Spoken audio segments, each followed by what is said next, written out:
एक बात तो ध्यान रखना, जैसे बोर्ड के एग्ज़ाम धड़ाधड़ कैंसिल हो रहे हैं तो ये मत सोचना नीट और जेईई कैंसिल हो जाएगी।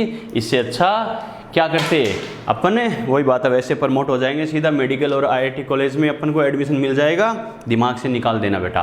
और अगर ऐसे एडमिशन मिलता तो आपके टेस्ट के नंबर के बेसिस पे मिलता, तो आपको पता ही है कुछ बच्चों को छोड़कर बाकी को तो बहुत दिक्कत होती। लेकिन ध्यान रखना बेटा, अपनी मेडिकल और जेईई की एग्ज़ाम है, वही बात है, डायरेक्ट प्रमोट नहीं हो गई, आपको एग्ज़ाम दे के ही करना पड़ेगा, चाहे ऑनलाइन मोड पे हो चाहे कैसे भी करना पड़े, लेकिन एग्ज़ाम ज़रूर होगी। ठीक है, नोटिफिकेशन जल्दी आ जाएगा, आपको मैं इन्फॉर्म करता भी रहूँगा, कोई दिक्कत नहीं। आपका काम मस्त होकर पढ़ाई करना है और दिन में 2 बार खाली व्हाट्सअप चेक करना कि कोचिंग की तरफ से कोई इन्फॉर्मेटिव मैसेज कोई आया है या नहीं आया बेटा। ठीक है, वो मैं आपको सिर्फ इसलिए करता हूँ ताकि आपको इधर उधर डाइवर्ट नहीं होना पड़े।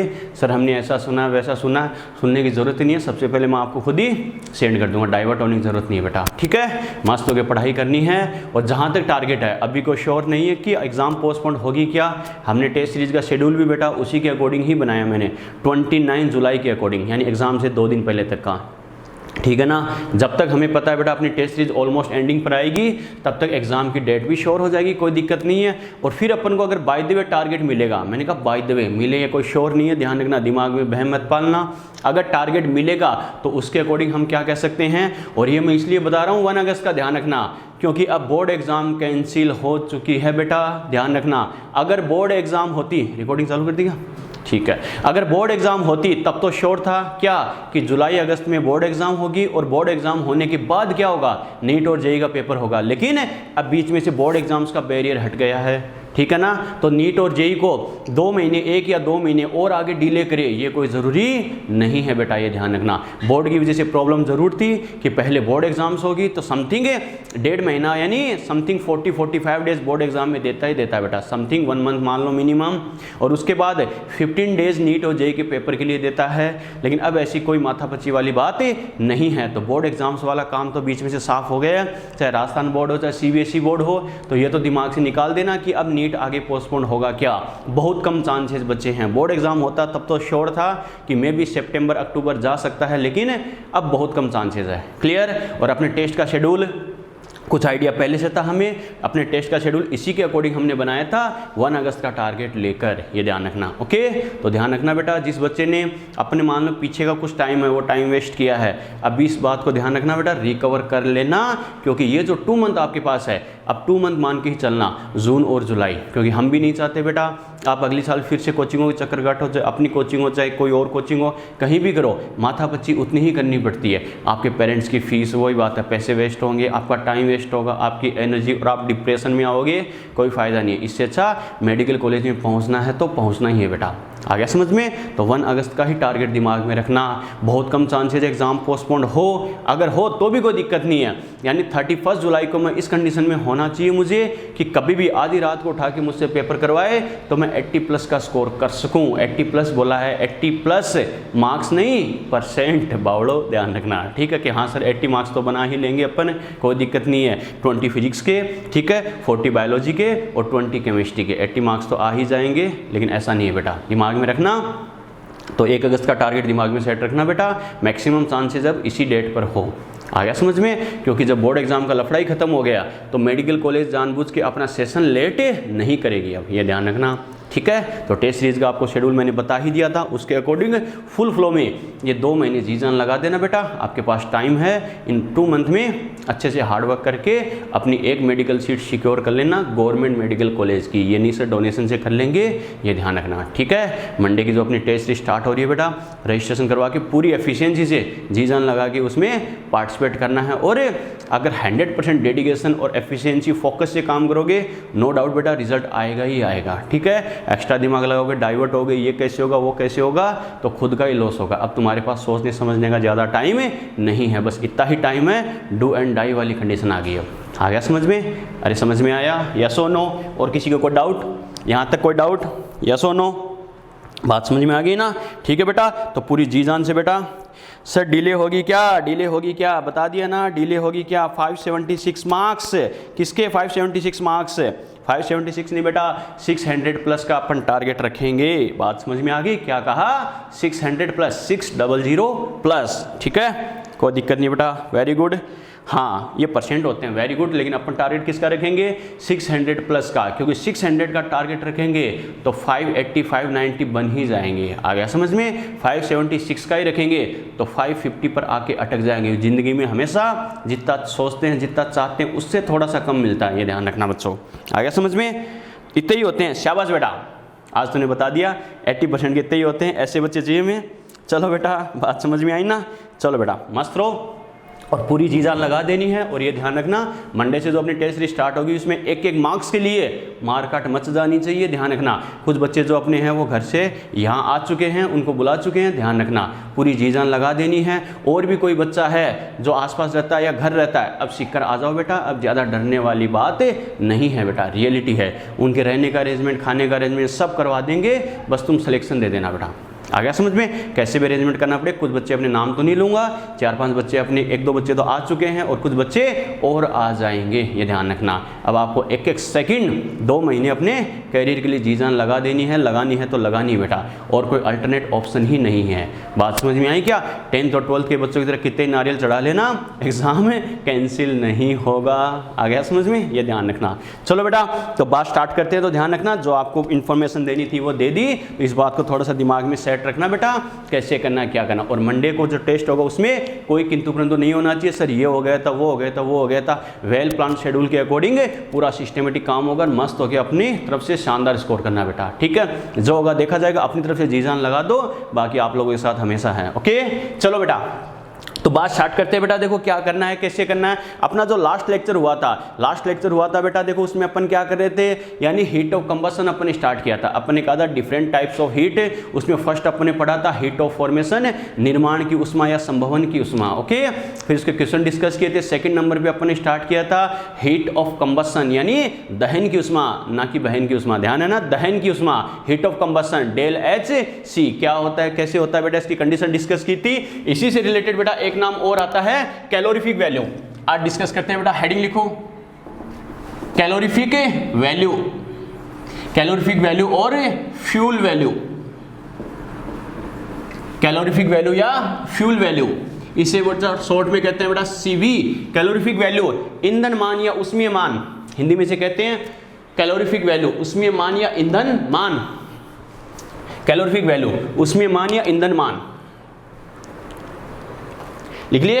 इसको मैंने नंबर इसलिए नहीं दिया बेटा, ध्यान रखना। फर्स्ट नंबर अपने हीट का पढ़ा था, क्या हीट ऑफ फॉर्मेशन। सेकंड पढ़ रहे हैं बेटा हीट ऑफ कंबशन, जो पढ़ा था ये उसी से रिलेटेड है, तो इसको कोई नंबर तो नहीं दे रहा हूं मैं, हीट ऑफ कंबशन से रिलेटेड है, बस थोड़ा सा डिफरेंस है बेटा। क्या बच्चों देखो, हीट ऑफ कंबशन में अपन ने क्या कहा था, the emitted heat during the fully combustion of 1 mole substance. याद है ना, उसे क्या बोलते हैं, हीट ऑफ कंबशन। इसे क्या कहेंगे, the emitted heat during the fully combustion of 1 gram substance. अरे क्या अंतर है, समझ में आ गया।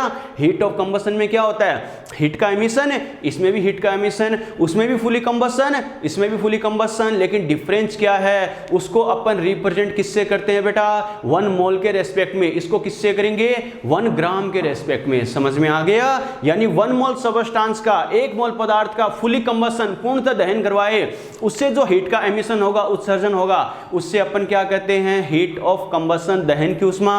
और पर ग्राम के रेस्पेक्ट में बात करें कि 1 ग्राम सबस्टांस, 1 ग्राम पदार्थ का फुली कंबशन, पूर्णतः दहन से जो एनर्जी एमिशन होगा, उत्सर्जन होगा, उसे क्या कहेंगे, कैलोरीफिक वैल्यू, उसमें मान कहते हैं बेटा। समझ में आ गया, क्लियर। कैसे बेटा समझना, तो इसका फॉर्मूला मैं कैसे लिख सकता हूं, यानी CV इक्वल टू क्या होता है, हीट ऑफ कंबशन अपॉन क्या करेंगे, MW कर देते हैं, मोलर मास से डिवाइड कर देते हैं। बच्चा कहेगा सर कैसे, तो बेटा ऐसे समझना बेटा इस बात को। फॉर एग्जाम्पल जैसे मैं ये लिखूं बेटा, कैसे समझना इस बात को। नॉर्मली मान लो आपको दिया गया है हीट ऑफ कंबशन, किसके लिए, CH4 गैस, ठीक है। Heat of combustion CH4 gas, suppose करो बेटा आपको दिया गया 100 किलो कैलोरी, और हमें पता है ये हीट ऑफ कंबशन है, तो हमें पता है -100 किलो कैलोरी पर मोल। क्लियर, ठीक है बेटा। अब मान लो मैं क्या करूं, मेथेन के लिए मैं क्या करूं, CH4, यानी मेथेन के लिए क्या करें, कैलोरीफिक वैल्यू कैलकुलेट करें बेटा। तो क्या करेंगे, CV किसका है बेटा, यानी मेथेन गैस, इसका CV कैलकुलेट करें बेटा। तो देखो क्या करना है, CV कैलोरीफिक वैल्यू कैलकुलेट करनी है, तो जो heat of combustion combustion given है उससे क्या करो, मोलर मास को डिवाइड कर दो बेटा। कैसे? हीट ऑफ कंबसन मुझे कितनी दे रखी है 100 किलो कैलोरी पर मोल, और हमें पता है मेथेन की बात करूं तो इसका MW मोलर मास कितना होता है, कार्बन का 12, हाइड्रोजन का 1 का 1, तो 4 का 4, 12 और 4 कितना 16, और इसकी यूनिट क्या होती है ग्राम पर मोल। यस और नो? क्लियर? ठीक है, मोल से बेटा मोल को उड़ा दे तो हमें पता है ये ऑलमोस्ट कितना आएगा, 16 को 6 टाइम करे तो 96, तो कितना आ जाएगा बेटा ऑलमोस्ट 6.2, और ये क्या आ जाएगा किलो कैलोरी पर ग्राम। देखो पर ग्राम में वैल्यू आ रही है नहीं आ रही है? आ रही है। ओके, अब बच्चे के दिमाग में आए कि सर ये क्या है, सर यहाँ पर माइनस साइन क्यों नहीं लिया? तो माइनस साइन इसलिए नहीं लिया बेटा, ध्यान रखना ये कैलोरीफिक वैल्यू क्या होती है, यहाँ प्लस माइनस से मतलब नहीं, ये एक्चुअल में क्या करता है, सिर्फ एनर्जी की एक पर्टिकुलर वैल्यू को रिप्रेजेंट करता है। मैंने क्या कहा, यहाँ माइनस से मतलब नहीं है, एक्चुअल में ये एक डाटा है क्या कि इस सबस्टांस के पर ग्राम के कंबसन से कितनी एनर्जी प्रोवाइड करवाएगा। तो ये ध्यान रखना, इसके साथ माइनस साइन यूज नहीं करते। कैसे? फॉर एग्जांपल आप बायो में पढ़ते हो ना बेटा कि फैट के कंबसन से क्या होता है, यानी फैट की कैलोरीफिक वैल्यू इतनी होती है और कार्बोहाइड्रेट की इतनी होती है, तो वहां पर क्या करते हैं डाटा काम में लेते हैं, ना कि प्लस यानी माइनस का साइन। समझ में आ रहा है मैंने क्या कहा बेटा? वो डाटा भी लिखाऊंगा, टेंशन मतलब फैट के लिए अपन बोलते हैं ना, और फैट के लिए अपन क्या कहते हैं बेटा, फैट कार्बोहाइड्रेट प्रोटीन सभी के लिए अलग अलग वैल्यू होती नहीं होती, 4 किलो कैलोरी या फिर 4.4 या फिर 9 के समथिंग। यस और नो? तो ध्यान रखना वहां पर माइनस साइन यूज होता है क्या? नहीं बेटा। तो ध्यान रखना कैलोरीफिक वैल्यू के साथ माइनस साइन यूज नहीं होगा, ये तो एनर्जी की पर्टिकुलर वैल्यू है जो ये बताती है कि पर ग्राम सबस्टांस से क्या होगा, इतनी एनर्जी गेन होगी। समझ में आ गया? यस और नो? क्लियर? लिखो बेटा इसका स्टेटमेंट, डेफिनेशन लिखो। The emitted heat the emitted heat the emitted heat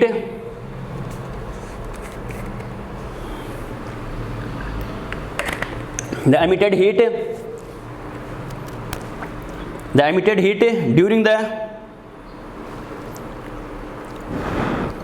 the emitted heat during the fully combustion of the emitted heat during the fully combustion of 1 gram substance is called calorific value of substance.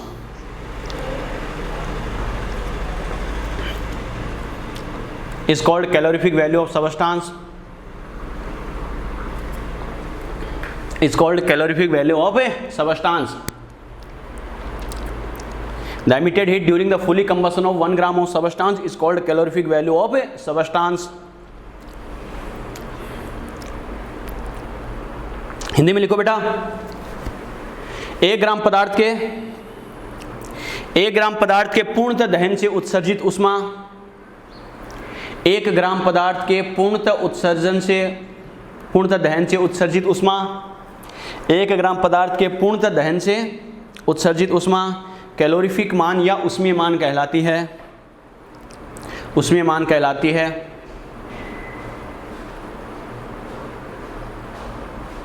Calorific मान कहलाती है। ठीक है बच्चों, message आए क्या? 80+ sir इतने होते हैं करके रखें, फिर तो क्या करें, फिर तो क्या रखेंगे, क्या लिखा है? All the best Manisha. अरे बेटा रहमान, दूसरों को नहीं खुद को भी ऑल द बेस्ट बोलना है और खुद भी इंप्रूवमेंट करना है। Okay sir, thanks, very good बेटा। बस यही फीलिंग होनी चाहिए, कॉन्फिडेंस होना चाहिए बेटा कि हाँ ऐसा करेंगे, क्योंकि खुद में कॉन्फिडेंस नहीं है तो कोई मतलब ही नहीं है बेटा। चलो ये लिखो फटाफट।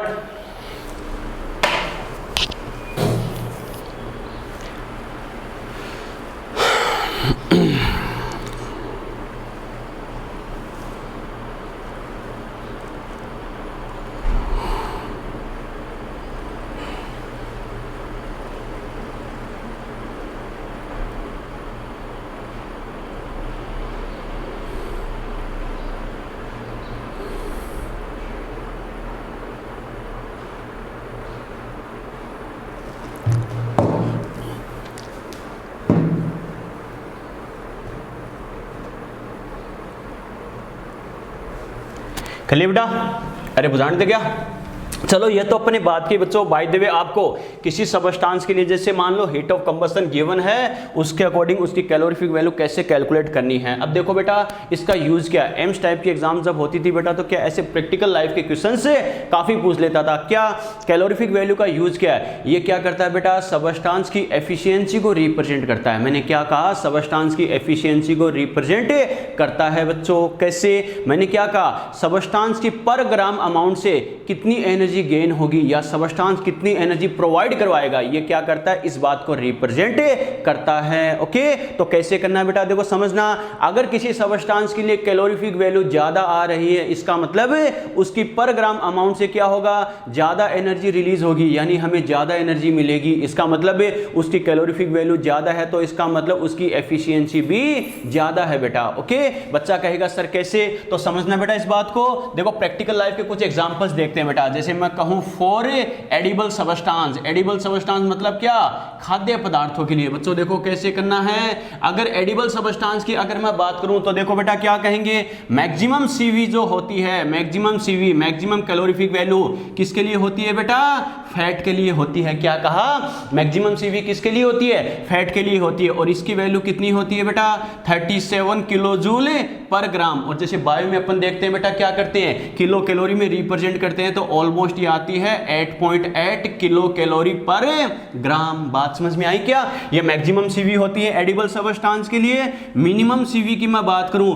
तो वो किसके लिए होती है, कार्बोहाइड्रेट के लिए होती है बेटा। ठीक है, न्यूनतम सीवी किसके लिए होती है, कार्बोहाइड्रेट, ये होती है 17 किलो जूल पर ग्राम। और ये ऑलमोस्ट आती है बेटा 4 किलो कैलोरी पर ग्राम। मैंने क्या कहा, देखो कैलोरीफिक वैल्यू क्या करती है, एफिशिएंसी, क्षमता को रिप्रेजेंट करती है, दर्शाती है बेटा। इसका मतलब क्या है, अगर फैट की बात करें, फैट की बात करें तो क्या होगा, 1 ग्राम फैट का अगर कंबसन हो रहा है तो बच्चों 37 किलो जूल एनर्जी गेन होगी। और वही 1 ग्राम सबस्टांस का, 1 ग्राम कार्बोहाइड्रेट का अगर क्या हो रहा है, कंबसन हो रहा है, दहन हो रहा है बच्चों, तो क्या होगा, 17 किलो जूल एनर्जी गेन होगी बेटा। इसका सबसे बेस्ट एग्जांपल है बेटा, आईपीएल मैचेस देखते हो, अरे उसमें वेस्ट इंडीज वाले वो काली होते हैं, देखा ना, अरे वेस्ट इंडीज वाले जो हैंडसम हंक होते हैं, हैंडसम प्लेयर होते हैं बेटा, देखा होगा, अरे बहुत इजीली छक्का मारते नहीं मारते, इजीली 6 मारते बेटा, खड़े खड़े। आधी बॉल तो उनके ग्राउंड के बाहर जाती है। जैसे अपन देखते क्रिस गेल हो गया या फिर पोलार्ड हो गया या फिर ब्रावो होता, उनमें एनर्जी भी ज्यादा होती है। ब्रावो जैसे नाचते, डीजे ब्रावो नाचते नहीं नाचते।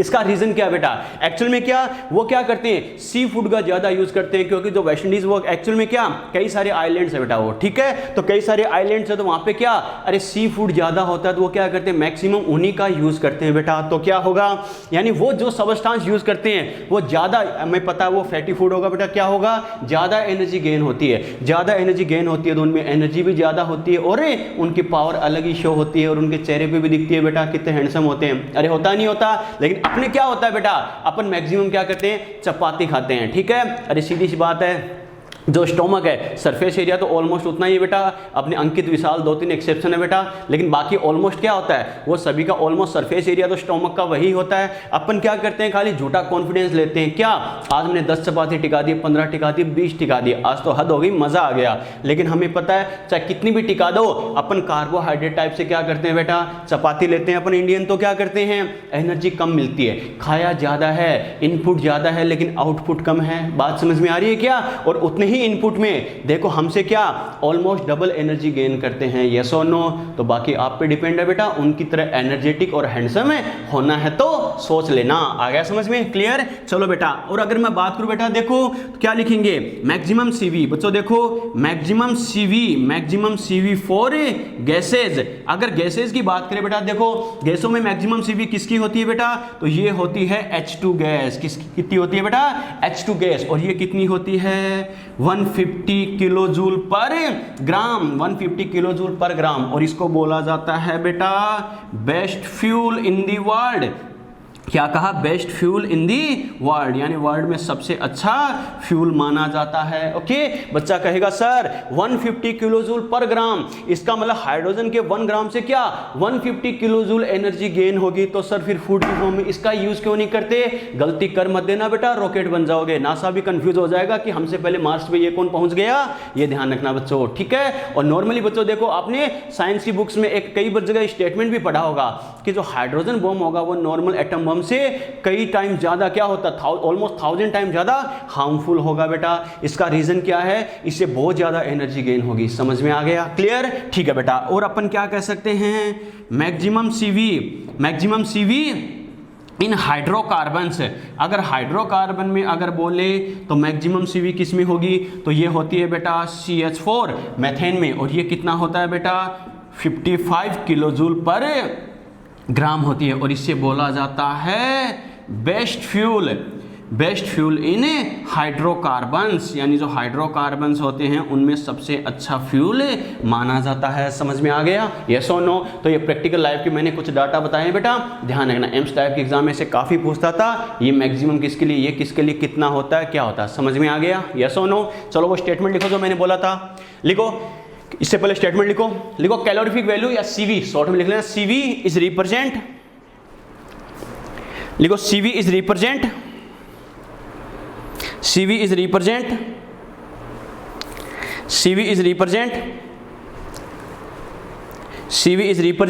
the efficiency of substance. CV is represent the efficiency of substance.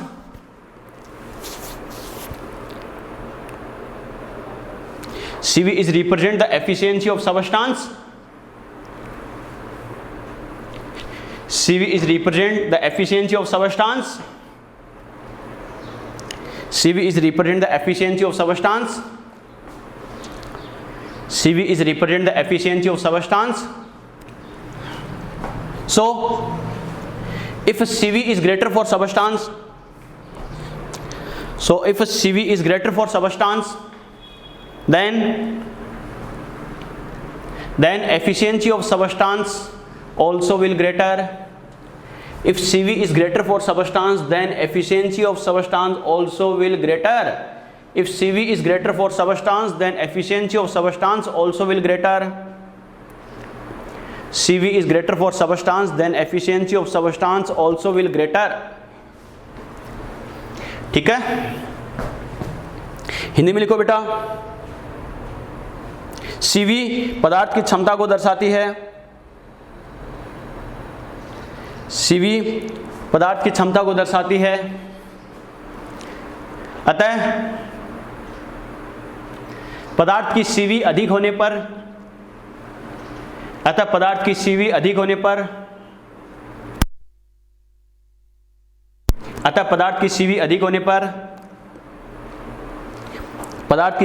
होने पर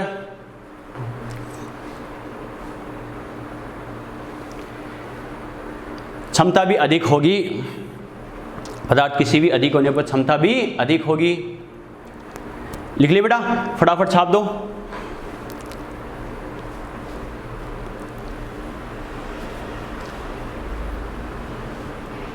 फटाफट छाप दो।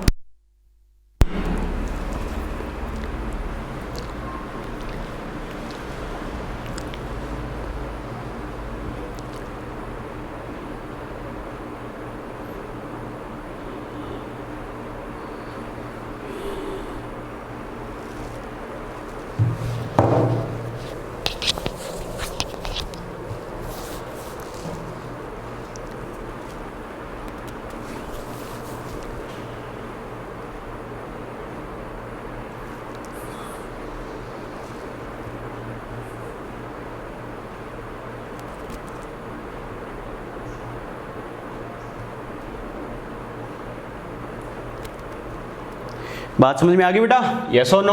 तो ये तो अपने बात की बेटा कैलोरीफिक वैल्यू होती क्या है। ठीक है, सीधा टिक लगाने वाला क्वेश्चन अगर मिले तो ध्यान रखना बेटा कैसे करना है, क्या करना है, clear.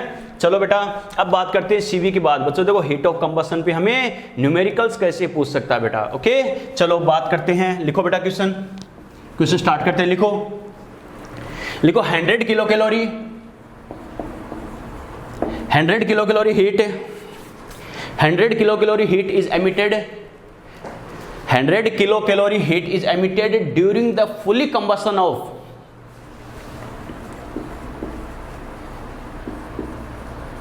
100 kilocalorie heat is emitted during the fully combustion of 20 gram methane. 100 kilocalorie heat is emitted during the fully combustion of 20 gram methane. During the fully combustion of 20 gram methane, during the fully combustion of 20 gram methane, then calculate the heat of combustion of methane, then calculate the heat of combustion of methane, calculate the heat of combustion of methane। Hindi में लिखो बेटा, 20 ग्राम methane के पूर्णतः दहन से 20 ग्राम methane के पूर्णतः दहन से 20 ग्राम मेथेन के पूर्णतः दहन से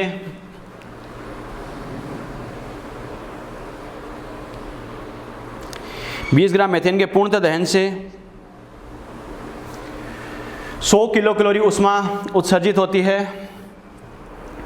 20 ग्राम मेथेन के पूर्णतः दहन से 100 किलो कैलोरी ऊष्मा उत्सर्जित होती है। 100 किलो कैलोरी ऊष्मा उत्सर्जित होती है। तो मेथेन के दहन की ऊष्मा ज्ञात करो, तो मेथेन के दहन की ऊष्मा ज्ञात करो,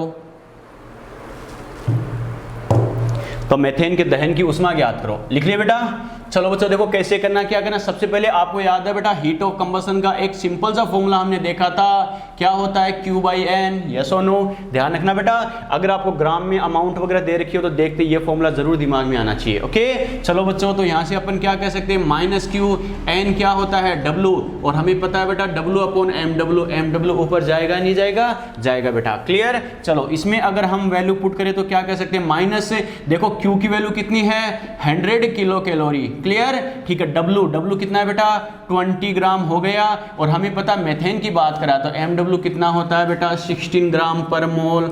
यस और नो। अरे बात समझ में आ गई। यहाँ से बेटा क्या करें, ग्राम से अपन ग्राम को उड़ा दे, और ये कितना हो जाएगा बेटा 5 टाइम, तो कितना हो जाएगा इक्वल टू 5 16 कितना हो जाएगा 80 किलो कैलोरी पर मोल। बात समझ में आ गई बेटा। क्लियर, नोट करो। आंसर आया किसी का? कोई ज़्यादा टिपिकल काम नहीं था बच्चों, आंसर आया क्या?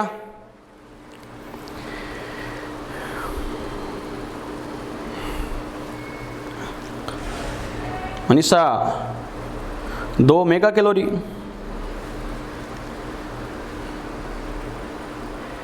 सॉरी, चलो माफ कर दिया बेटा। चलो साइन का जरूर ध्यान रखना बेटा। ऋतु 80 तो आएगा, लेकिन साइन का जरूर ध्यान रखना। कंबस्टन है तो माइनस के साथ। नोट करो फटाफट।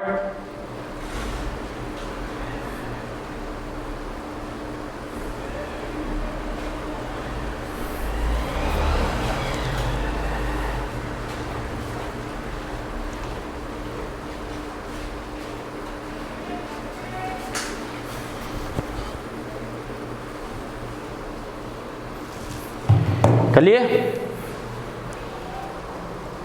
चलो बेटा नेक्स्ट क्वेश्चन देखते हैं। ये तो बच्चों देखो सिंपल था, सीधा फॉर्मूले में वैल्यू पुट करनी थी बेटा, उसके अकॉर्डिंग अपन ने किया। अब देखो बेटा जो फॉर्मेशन और कंबस्टन अपन ने पढ़ा, जैसे मैंने क्या कहा था, अच्छा क्वेश्चन कैसे बनता है, आपको कंबस्टन फॉर्मेशन दोनों हीट देके कैसे कंफ्यूज करेगा। ओके चलो बेटा देखते हैं। क्वेश्चन लिखो, क्वेश्चन लिखो बेटा। लिखो the standard heat of combustion, the standard heat of combustion for C3H8 gas, CO2 gas and H2O liquid are the standard heat of combustion for C3H8 gas, CO2 gas and H2O liquid are -500, -50 and -40 kilojoule respectively. The standard heat of combustion for C3H8, CO2 and H2 liquid are -500, -50, -40 kilojoule respectively. Then calculate the standard heat of reaction. Then calculate the standard heat of reaction. Then calculate the standard heat of reaction for following reaction. Then calculate the standard heat of reaction for following reaction. Calculate the standard heat of reaction for following reaction. Okay चलो बेटा देखो, अब इस reaction को अगर अपन balance करें तो क्या करेंगे बेटा, देखो 3CO2 बन गया, और बच्चों देखो क्या 4H2, तो ऑक्सीजन कितने हो गए 3 × 2 6, और 6 और 4 कितने हो गए बेटा 10, यानी क्या करेंगे 5O2। क्लियर। हिंदी में लिखो बेटा, हिंदी में लिखो। C3H8, CO2 तथा H2O के लिए मानक दहन की उष्मा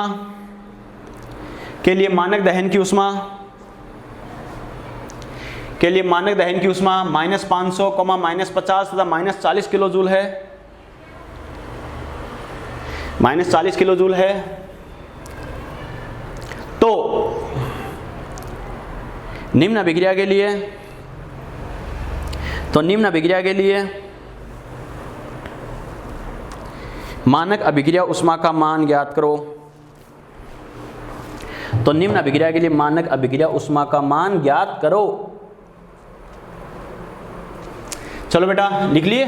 चलो देखो बेटा कैसे करना है, क्या करना है। एक बात तो बेटा देखो क्या करेंगे, यानी ये हमें जो रिएक्शन दे रखी है इसके लिए क्या मानक अभिक्रिया उष्मा यानी स्टैंडर्ड हीट ऑफ रिएक्शन हमें पूछा है। ओके बच्चों, मैं तुम्हें एक ही बात मैंने तुम्हें कही है, फॉर्मेशन कंबशन निर्माण दहन की अगर बात करें तो आपको क्या करना है, सबसे पहले डाटा देखो मुझे क्या दे रखा है। बच्चों देखो ये भी और ये भी तीनों ही मुझे किस फॉर्म में दे रखे हैं बेटा, यानी हीट ऑफ कंबशन दहन की उष्मा के पदों में दे रखा है। और मैंने क्या कहा था, जहां सभी कंबशन की टर्म में हो, अगर सभी फॉर्मेशन की टर्म में हो तो P माइनस आर करते हैं डेल H, और सभी कंबशन की टर्म में हो तो क्या करेंगे R माइनस P करेंगे। यस और नो। अरे याद है ना, मैंने लास्ट में ट्रिक लिखाई थी बेटा, 3 ट्रिक क्वेश्चंस को इजी वे में करने के लिए, याद है बच्चों। तो क्या कहेंगे, सभी मुझे पता है जितने भी रिएक्टेंट प्रोडक्ट है सभी मुझे सेम यूनिट में दे रखे, कौन सी कंबशन में दे रखे हैं। और कंबशन की बात करें तो हमें पता है स्टैंडर्ड हीट ऑफ रिएक्शन क्या हो जाएगी बेटा, समेशन है। स्टैंडर्ड हीट ऑफ कंबशन किसके लिए P, और या क्या करेंगे R करेंगे बेटा, ध्यान रखना। और क्या करेंगे minus summation standard heat of combustion, ये किसके लिए करेंगे बेटा R माइनस P। अरे ध्यान है ना, यस और नो। चलो इनकी वैल्यू पुट करते हैं तो क्या करेंगे, स्टैंडर्ड हीट ऑफ रिएक्शन। बच्चों देखो रिएक्टेंट अपने पास कौन है बेटा C3H8, तो क्या करेंगे स्टैंडर्ड हीट ऑफ कंबशन किसके लिए C3H8, यानी C3H8 प्लस हमें पता है जितने रिएक्टेंट है सभी का सम कर दो। हमें पता O2 और कितने मोल है 5 है, तो 5 मल्टीप्लाई बाई क्या करेंगे स्टैंडर्ड हीट ऑफ कंबशन किसके लिए O2 के लिए। अरे बात समझ में आ गई, क्लियर। माइनस अब क्या करेंगे बच्चों, देखो जो प्रोडक्ट अपने पास जो प्रोडक्ट है उसके लिए क्या करेंगे, कितने मोल है CO2 के 3 मल्टीप्लाई बाई क्या करेंगे स्टैंडर्ड हीट ऑफ कंबशन किसके लिए CO2 के लिए, plus 4 multiply by standard heat of combustion ये किसके लिए बेटा, यानी H2O के लिए। समझ में आ गया, यस और नो। चलो ये अपने कॉन्सेप्ट के अकॉर्डिंग अपन एक इक्वेशन लिखी।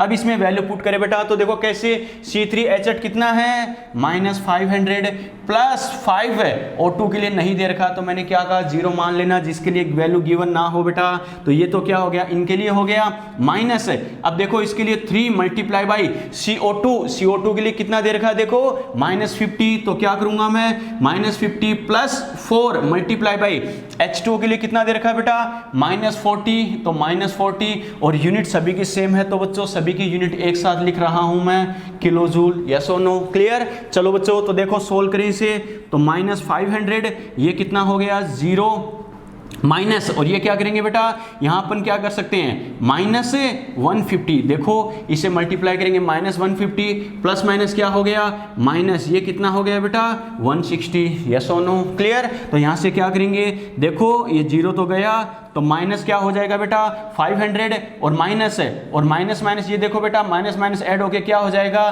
310। यस और नो, अरे बात समझ में आ रही है बेटा, क्लियर। तो क्या करेंगे -500 माइनस माइनस मल्टीप्लाई होगा तो प्लस, तो कितना होगा 300। तो फाइनली अपने पास क्या आ जाएगा स्टैंडर्ड हीट ऑफ रिएक्शन बच्चों कितना आ जाएगा -190 किलो जूल। समझ में आया बेटा, यस और नो। अरे आंसर आया किसी बच्चे का, चलो देखते हैं बच्चों का आंसर आया क्या। प्लस प्रज्ञा, निकिता, मनीषा ठीक है, रितु ठीक है। चलो बेटा ध्यान रखना, थोड़ा सा फटाफट नोट करो।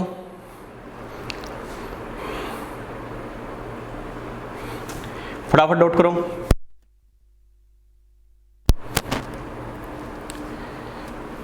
और बाकी बच्चे क्या कर रहे हैं, अमन, आर्यन, दूरदृष्टि, दीपिका क्या कर रहे हैं रे, और प्रदीप, अरे सो रहे हो गया बेटा, आंसर आने चाहिए।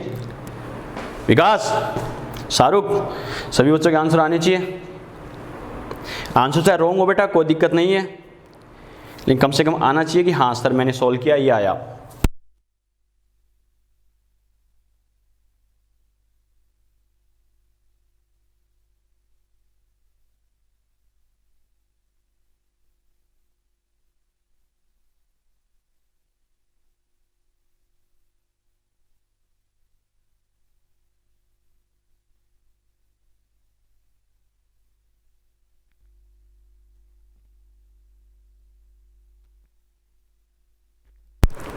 चलिए बच्चों, अरे वो जानते क्या, चलो नेक्स्ट क्वेश्चन डिस्कस करते हैं बेटा। लिखो क्वेश्चन, लिखो the standard heat of formation.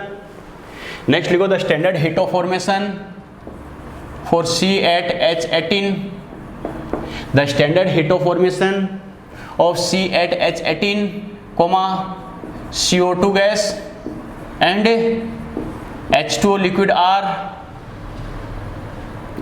-60, -80 and -100 kilojoule respectively.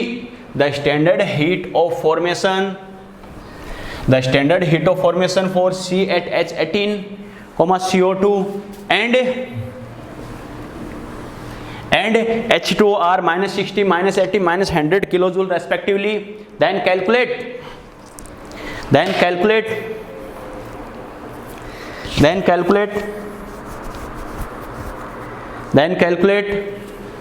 the standard heat of combustion. Then calculate the standard heat of combustion of C8H18. Then calculate the standard heat of combustion of C8H18. Then calculate the standard heat of combustion of C8H18. Hindi में लिखो फटाफट, C8H18 CO2 H2O, C8H18 CO2 H2O के मानक निर्माण की ऊष्मा, मानक निर्माण की ऊष्मा क्रमशः -60, -80 और -100 किलोजूल है, 100 किलोजूल है।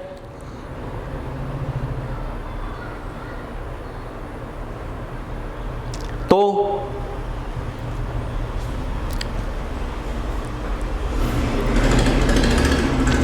C8H18 के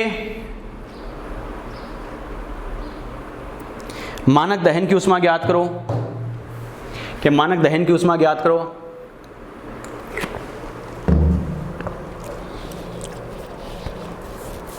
मानक दहन की ऊष्मा ज्ञात करो। देखो बेटा बोला क्या है, देखो इसके बच्चों देखो समझना, C8H18 के दहन की बात कर रहा है, कंबसन की बात कर रहा है। इसका मतलब मैंने क्या कहा था, जो बोले वैसा लिख दो बेटा। कैसे, इसका कुछ भी समझ में नहीं आ रहा है, इसका मतलब क्या, इसके कंबसन की बात कर रहा है तो इसके कंबसन की रिएक्शन लिख देना। और कंबसन की रिएक्शन कैसे लिखनी है हमें पता ही है, C8H18 हमें पता है बेटा। इसके अकॉर्डिंग अगर हम बात करें तो इसका कंबसन करवाना है, मतलब क्या करना है, इसकी O2 के साथ रिएक्शन करवानी है, यस और नो। और हाइड्रोकार्बन में मैंने कहा था बेटा, कार्बन हाइड्रोजन होते हैं तो दोनों की सेपरेटली अलग अलग क्या करो, अरे ऑक्सीजन से रिएक्शन करवा दो। कार्बन ऑक्सीजन से रिएक्शन करके क्या बनाता है बेटा, अरे CO2 गैस बनाता है। और हाइड्रोजन ऑक्सीजन से रिएक्शन करके क्या, H2O, अरे स्टेबल कंपाउंड बना दिया करो। नेचर में जो स्टेबल होता है वो बना दिया करो बच्चों। अगर चल के नहीं दे रखा तो अपनी तरफ से ध्यान रखना, क्या कार्बन और हाइड्रोजन है, दोनों की अलग अलग ऑक्सीजन से रिएक्शन करवा दो। क्लियर। कार्बन ऑक्सीजन से रिएक्शन करके कौन सा कंपाउंड बनाता है, सबसे फेमस कौन सा होता है, CO2 गैस, काम खत्म।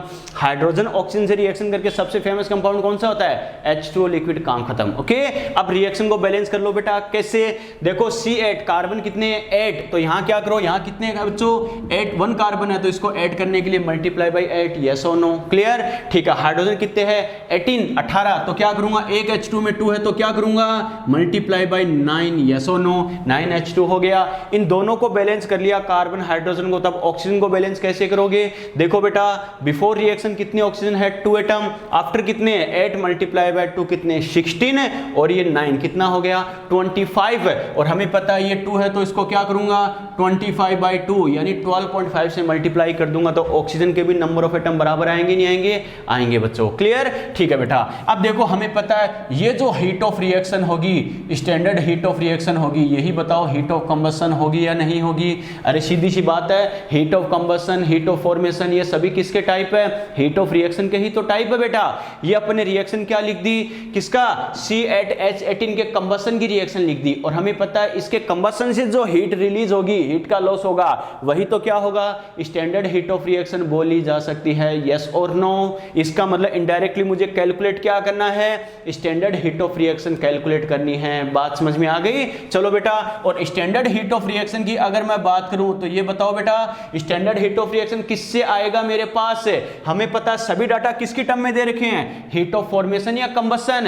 अरे निर्माण की उष्मा दे रखी है, दहन की उष्मा दे रखी है, जल्दी बोलो कौन सी दे रखी थी? अरे फॉर्मेशन बोला था ना, कौन सा बोला था बेटा? Standard heat of formation. और हमें पता जहां फॉर्मेशन की बात आ जाए तो P माइनस आर करते हैं या R माइनस P। देखो बेटा, ये भी फॉर्मेशन, ये भी फॉर्मेशन, ये भी फॉर्मेशन। मैंने क्या कहा था? सभी फॉर्मेशन की टर्म में दे रखा हो तो सीधा P माइनस आर कर सकते, नहीं कर सकते? कर सकते हैं बेटा। तो क्या करेंगे? समेशन है, summation standard heat of formation किसके लिए? P माइनस क्या करेंगे? समेशन हीट ऑफ फॉर्मेशन क्या करेंगे बेटा? R करेंगे। यस और नो? अरे ध्यान है ना? चलो इस रिएक्शन को अगर आगे लिखे तो क्या लिखेंगे? स्टैंडर्ड हीट ऑफ रिएक्शन, जो प्रोडक्ट है वो अपने पास कौन है बेटा? 8 multiply by standard heat of formation किसके लिए? अरे CO2 के लिए। यस और नो? प्लस हमें पता है बेटा 9 multiply by standard heat of formation, ये किसके लिए बेटा? H2O के लिए। समझ में आ गया? क्लियर? ठीक है बेटा। अब बात करें रिएक्टेंट। रिएक्टेंट की अगर मैं बात करूं तो देखो क्या करेंगे? Standard heat of formation, standard heat of formation किसके लिए? C8H18 और प्लस हमें पता है बच्चों, देखो O2 की बात करें कितने मोल है? 25/2 multiply by standard heat of formation किसके लिए बेटा? O2 के लिए। समझ में आ गया यहां तक? क्लियर? चलो इनकी वैल्यू पुट करते हैं तो क्या लिख सकते हैं? स्टैंडर्ड हीट ऑफ रिएक्शन बच्चों देखो 8 मल्टीप्लाई बाई CO2 के लिए वैल्यू कितनी दे रखी है? अरे -80 और प्लस 9 मल्टीप्लाई बाई H2O के लिए कितनी दे रखी है बच्चों? -100। तो -100 ये तो किसके लिए आ गया? जो हमारे क्या बेटा प्रोडक्ट है उनके लिए वैल्यू आ गई। क्लियर? माइनस और माइनस रिएक्टेंट की बात करूं बच्चों तो देखो C8H18 के लिए कितना दे रखा है? -60 प्लस 25/2 और O2 का नहीं दे रखा, मतलब कितना है? 0 है। यस और नो? और सभी की यूनिट सेम है बच्चों तो क्या आ जाएगा? किलोजूल आ जाएगा। समझ में आ रहा है? क्लियर? चलो इसे अगर सोल्व करें तो क्या करें? 18 को 8 से करें कितना? -640। यस और नो? क्लियर? ठीक है, इसे करें बेटा, देखो मल्टीप्लाई करना है तो प्लस माइनस माइनस, ये कितना हो जाएगा? 900। अरे बात समझ में आ गई बच्चों? ठीक है, तो यहाँ क्या करेंगे? -60 और हमें पता है बेटा ये कितना हो जाएगा? 0। अरे बात समझ में आ रही है ना? ठीक है, इससे करें बेटा माइनस माइनस अगर अपन सोल्व करें तो हमें पता है बेटा कितना हो जाएगा? अरे माइनस हमें पता है 1540 होगा या नहीं होगा? होगा बेटा। ठीक है, और ये माइनस माइनस क्या हो गया? +60। क्लियर? तो फाइनली अपने पास क्या आ जाएगा? Standard heat of reaction. हमें पता है यही तो क्या होगी? स्टैंडर्ड हीट ऑफ कंबसन हो जाएगी। किसके लिए? C8H18 के लिए। यही तो अपना इसके लिए हीट ऑफ कंबसन होगा। और हमें पता इसका अगर अपन डिफरेंस कर दे तो कितना आ जाएगा? -480 किलो जूल। समझ में आया कैसे किया? यस और नो? अरे बात समझ में आई बेटा कैसे किया? ठीक है, कोई डाउट? कोई डाउट? कोई डाउट? कोई डाउट? चलो आंसर है, काफ़ी बच्चों के आंसर आ रहे हैं। सॉरी। ठीक है, -480 गौरव। ठीक है बेटा, ठीक है। अनिशा ठीक है, प्रज्ञा ठीक है, रितु ठीक है, प्रदीप, निकिता। चलो वेरी गुड, नोट करो फटाफट।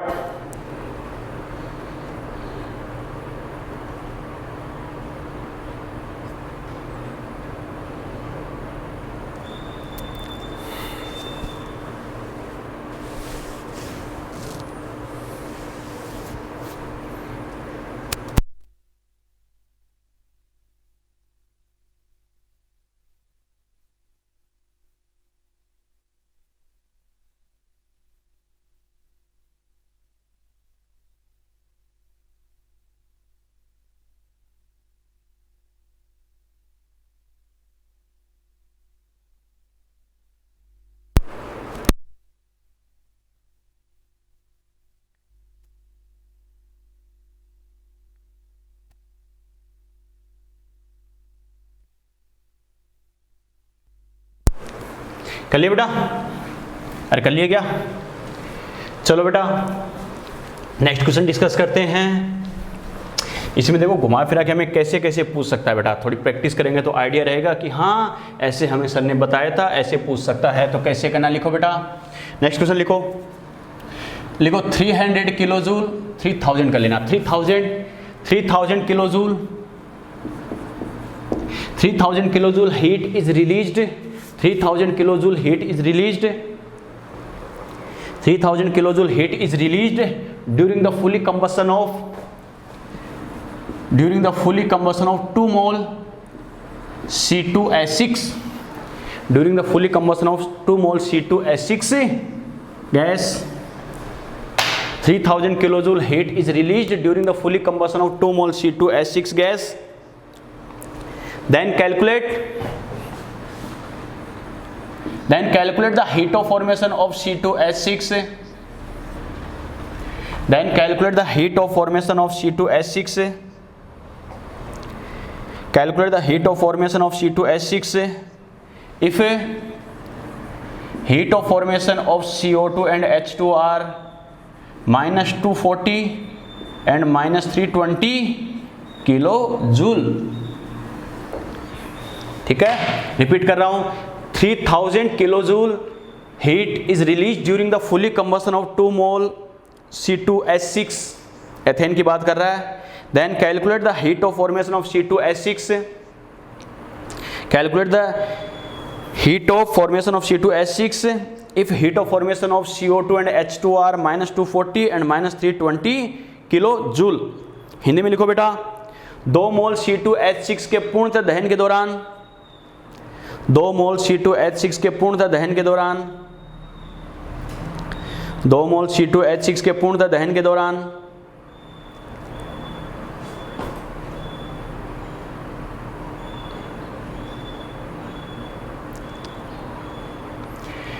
तीन 3000 किलो जूल उष्मा मुक्त होती है, मुक्त यानी उत्सर्जित, मुक्त होती है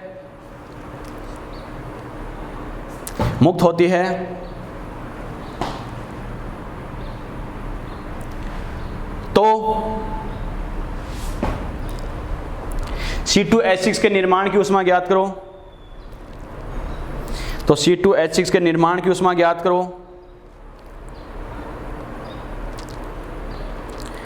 तो C2H6 के निर्माण की उष्मा ज्ञात करो। यदि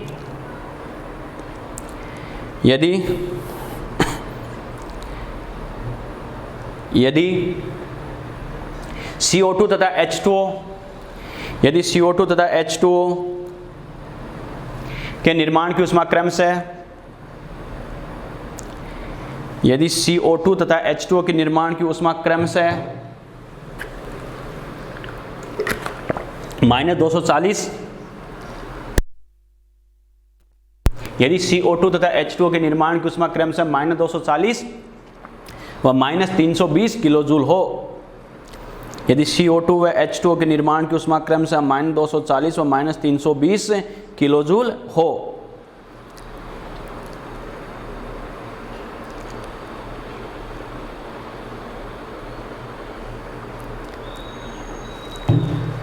कर लिए बेटा। देखो बेटा क्या बोला बच्चों, सबसे पहले मैंने क्या कहा, क्वेश्चन की लैंग्वेज को कैच करो बेटा। देखो क्वेश्चन की लैंग्वेज को कैच कैसे करना है, देखो 3000 किलो जूल हीट, मैंने क्या कहा, 3000 kilo joule heat is release या emitted during the fully combustion of, इसका मतलब क्या कर रहा है बेटा, यानी 2 मोल हमें C2H6 दे रखा है, तो 2 मोल C2H6 का हमें क्या करना है, अगर फुली कंबशन करवाए तो इसे कितनी हीट रिलीज कर रहा है बेटा, 3000 किलो जूल हीट रिलीज कर रहा है। इसका मतलब सबसे पहले क्या करो बच्चों, इसके 2 मोल के कंबशन की रिएक्शन लिख दो बच्चों। देखो हमें पता कंबशन, जिसके दहन की बात करें हमें पता है उसकी ऑक्सीजन से रिएक्शन करवाते नहीं करवाते हैं बेटा, तो क्या करेंगे, यानी C2H6 गैस है, लेकिन कितना है बेटा, 2 मोल की बात कर रहा है, ध्यान रखना बेटा, कितना है, 2 मोल के रेस्पेक्ट में बात करनी है। इसकी रिएक्शन किससे करवानी है, O2 से रिएक्शन करवानी है, और हमें पता है हाइड्रोकार्बन है। देखो कार्बन हाइड्रोजन है, ऑक्सीजन से रिएक्शन करके कार्बन क्या बनाता है बेटा, CO2 गैस, और हाइड्रोजन क्या बनाता है, H2O लिक्विड। यस और नो, क्लियर, ठीक है। अब बच्चों देखो क्या बोल रहा है, सबसे पहले क्या करो, रिएक्शन को बैलेंस कर लो बेटा। रिएक्शन को बैलेंस करने का तरीका मैंने क्या बताया बच्चों, मोल कॉन्सेप्ट में डिटेल से मैंने बताया भी है बच्चों, ध्यान रखना।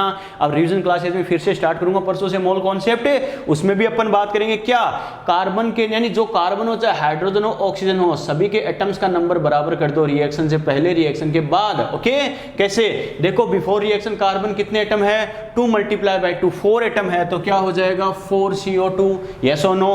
हाइड्रोजन कितने है बेटा, 2 × 6 कितना है, 12 है, 12 है, तो हमें पता है बेटा देखो 2 एटम तो है, × 6 कर दो, यस और नो, क्लियर। चलो अब ऑक्सीजन को बैलेंस कर दो बेटा, 2 × 4 कितना हो गया 8 और प्लस क्या बेटा 6, ये हो गया कितना हो गया 14, और 14 हमें पता 2 तो है, तो × 7 करूंगा या नहीं करूंगा, यस और नो, क्लियर। चलो बेटा अब हमें क्या बोल रहा है, इतनी हीट रिलीज हो रही है, मतलब डेल एच की वैल्यू कितनी दे रखी है -3000 किलो जूल। बात समझ में आ गई, लेकिन इसमें गलती करवाने वाला चांस क्या है, रिलीज हो रही है, रिलीज होगी यानी एमिशन होगा, तो हमें पता है साइन क्या लेना है, माइनस लेना है बेटा, ध्यान रखना। आ गया समझ में, चल के इसने माइनस नहीं बोला है, लेकिन लैंग्वेज क्या बोल दी है, एमिटेड। एमिटेड हमें पता है एक्सोथर्मिक प्रोसेस हो गया, अरे उत्सर्जन हो रहा है, ऊष्माक्षेपी प्रक्रम है, ऊष्माक्षेपी प्रक्रम है, तो बेटा क्या करना है, डेल एच माइनस के साइन के साथ यूज करना है, ध्यान रखना।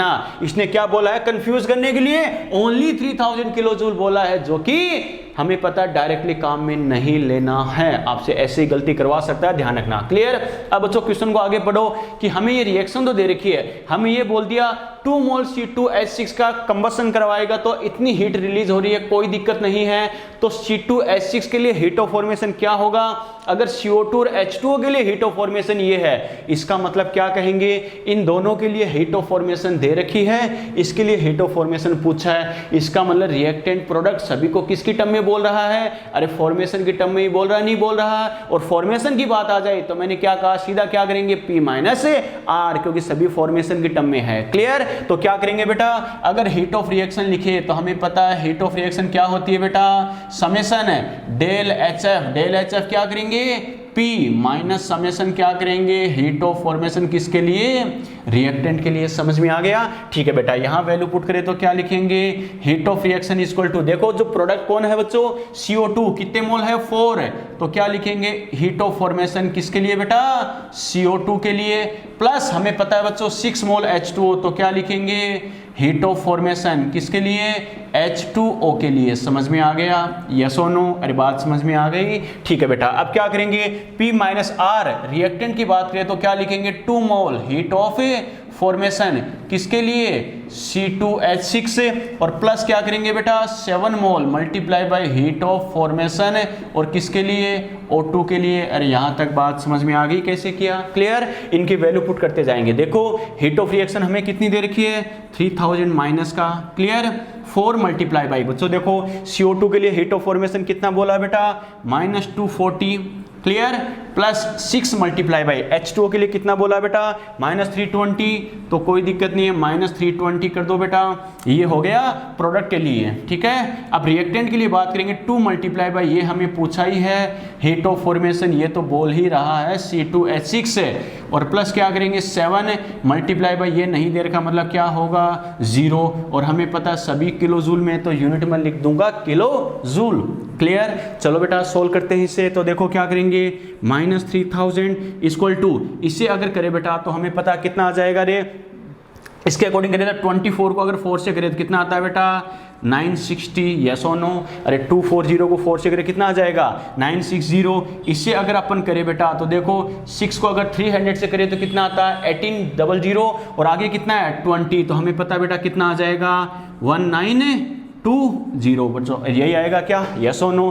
अरे सीधी सी बात है बेटा 0, ठीक है 12 और ठीक है बेटा, यानी 1920, ये मेरे पास किसकी वैल्यू आ गई, ये तो जो रिएक्टेंट साइड में अपने पास था या प्रोडक्ट साइड में, जो प्रोडक्ट साइड में उसकी वैल्यू आ गई है। समझ में आ रहा है कैसे कर रहे हैं, क्लियर। माइनस में क्या करेंगे 2 × देखो डेल HF किसके लिए C2H6, ये पूछा ही है, और ये क्या है बेचारा 0 है। आ गया समझ में, तो यहाँ से अपन क्या लिख सकते हैं 3000 equal to minus same sign है तो ऐड हो जाएंगे बेटा। तो देखो 900 और 919 बेटा कितना होता है, देखो ये तो कितना हो गया 28 0 60 20 कितना हो गया 2880। अरे समझ में आया कैसे किया? देखो 1900 और 900 कितना हो जाएगा? 2800, 60 और 20 कितना? 80। समझ में आ गया? क्लियर? ठीक है बेटा। और ये हमें पता 0 हट ही जाएगा, तो माइनस क्या लिखेंगे? 2 मल्टीप्लाई बाय क्या हो जाएगा? डेल एच एफ किसके लिए? C2H6 के लिए। समझ में आ गया? ठीक है बेटा। इसके अगर डायरेक्शन चेंज करें तो इसको इधर लेके आ जाऊं तो 2 multiply by del H F किसके लिए बेटा? C2H6 के लिए, इक्वल टू -2880, और ये इधर आके क्या हो जाएगा? +3000। यस और नो? अरे बात समझ में आ गई? तो यहाँ से मैं क्या लिख सकता हूँ बेटा? इसके अकॉर्डिंग अगर अपन बात करें तो 2 मल्टीप्लाई बाय क्या होगा? Del H F C2H6 equal to, ये कितना बच गया? प्लस का हमें पता कितना आ जाएगा? 120 किलो जूल। ठीक है, ये मेरा आंसर आ गया ना? नहीं बेटा, ये ध्यान रखना, ये मेरे पास डाटा किसके लिए आया है? 2 मोल के लिए। और हमें किसके लिए कैलकुलेट करना है बेटा?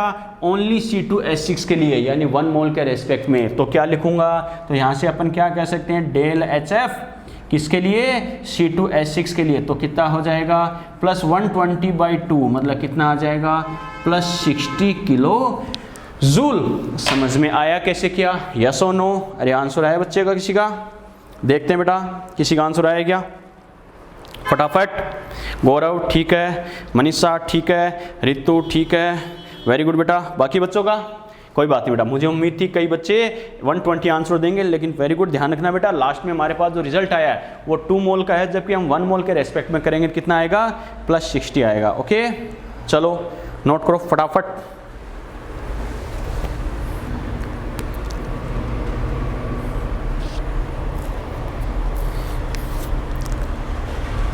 फटाफट नोट करो।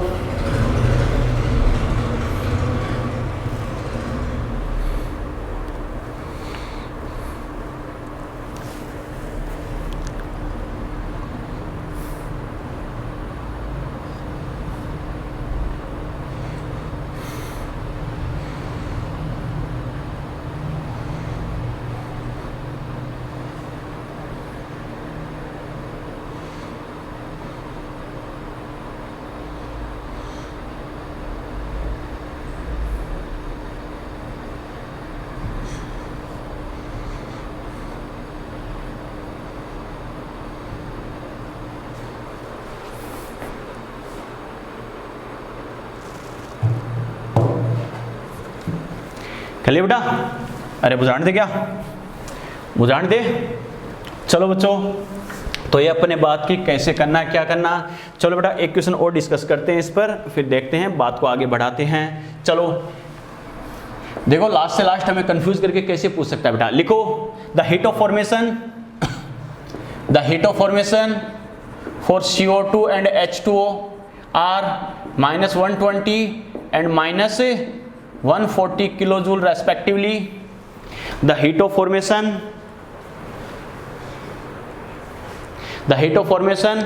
for CO2 and H2 are -120 and -140 kilojoule respectively, while the heat of combustion of benzene C6H6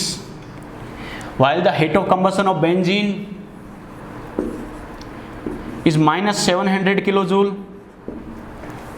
The heat of combustion of benzene is -700 kilojoule. Then calculate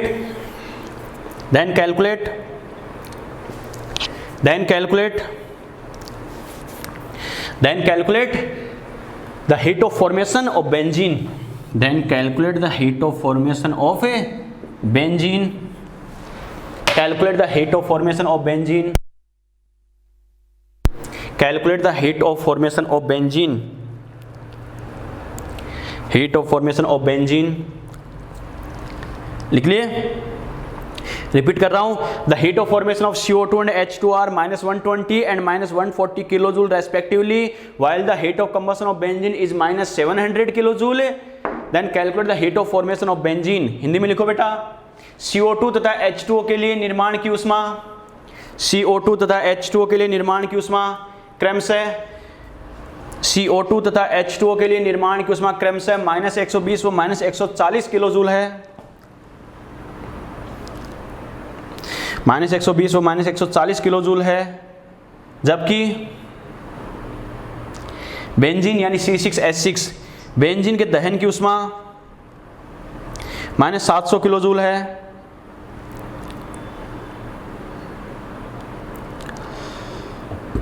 तो बेंजीन के निर्माण की उष्मा ज्ञात करो। बेंजीन के निर्माण की उष्मा ज्ञात करो।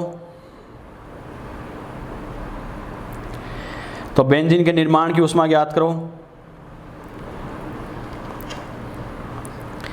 तो बेंजीन के निर्माण की उष्मा ज्ञात करो। बेंजीन के निर्माण की उष्मा ज्ञात करो। बेंजीन के निर्माण की उष्मा ज्ञात करो।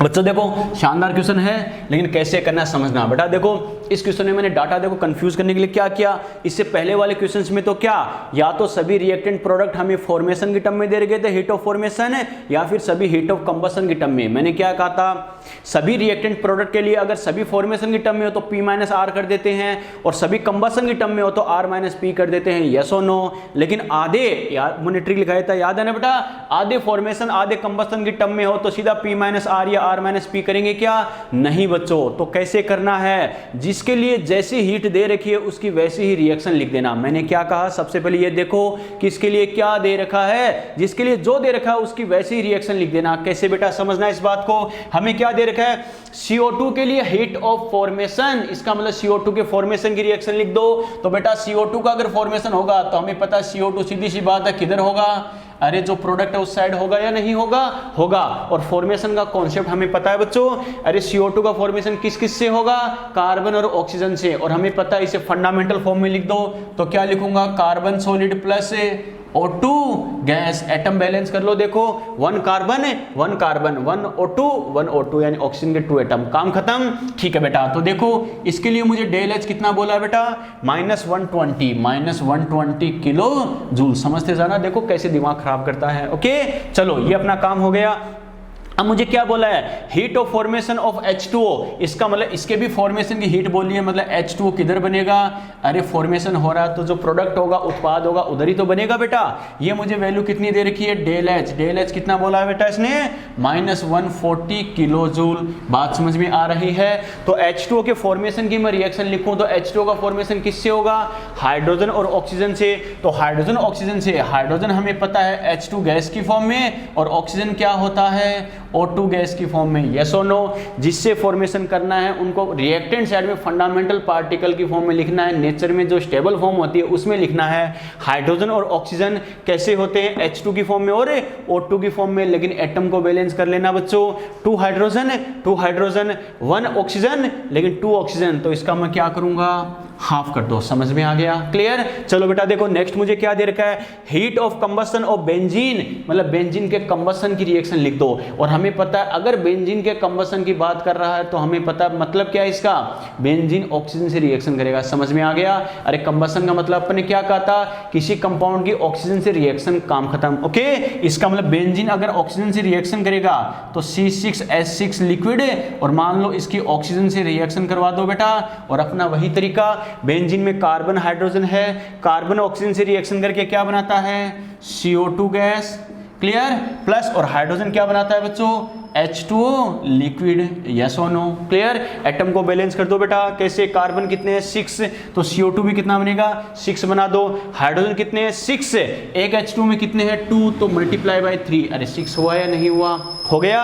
अब ऑक्सीजन को बैलेंस कर दो, 6 मल्टीप्लाई बाय 2 कितना 12, ठीक है। और ये प्लस कितना बेटा 3, यानी कितना हो गया 15, यानी मैं क्या लिखूंगा 15/2 O2। समझ में आ गया। और ये वैल्यू मुझे कितनी दे रखी है बेटा, डेल H मुझे दे रखा है -700 किलो जूल। समझ में आ गया यहाँ तक, ये तो मुझे क्वेश्चन में दे क्या रखा है वो वैल्यू है, आ गया समझ में। अब मेरा काम स्टार्ट होता है, मुझे पूछा क्या है, calculate the heat of formation of, देखो बेटा क्या बोला इसने, heat of formation of benzene, benzene के फॉर्मेशन की हीट क्या होगी। अब बच्चा दिमाग क्या लगाएगा, सर अगर बेंजीन का कंबशन होता है तो ये रिएक्टेंट साइड है, अगर फॉर्मेशन होगा तो ये प्रोडक्ट साइड में आ जाएगा, रिएक्शन को अपोजिट कर दूंगा, ये -700 है तो +700 आंसर देगा। लेकिन ये तो सीधा वही बात है, तुक्का लगाने वाला काम है बच्चों, ऐसा रॉन्ग है, गलत है, ध्यान रखना। ओके, एक्चुअल में करना कैसे, कॉन्सेप्ट के अकॉर्डिंग मैं बात करूं तो देखो मुझे क्या बोला है, बेंजीन के फॉर्मेशन की हीट की बात कर रहा है। अगर बेंजीन का फॉर्मेशन होगा तो सर ने कहा था बेंजीन किधर बनेगा,